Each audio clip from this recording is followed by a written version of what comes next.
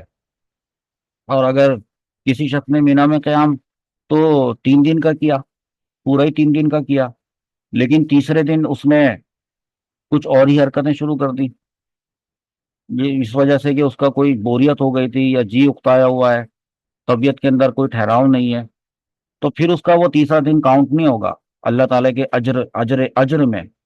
ہاں، وہ تیسرا دن اس کے لیے کچھ خاص مفید ثابت نہیں ہوگا، کیونکہ وہاں جو 3 دن جس کام کے لیے رکنا تھا وہی کام کریں گے تو ہی آ، اللہ تعالیٰ اس کو اجر دیں گے۔ اور بہرحال اصل سے تو جو اللہ تعالیٰ کے یہاں مقبول ہے وہ تو ہے تقوی۔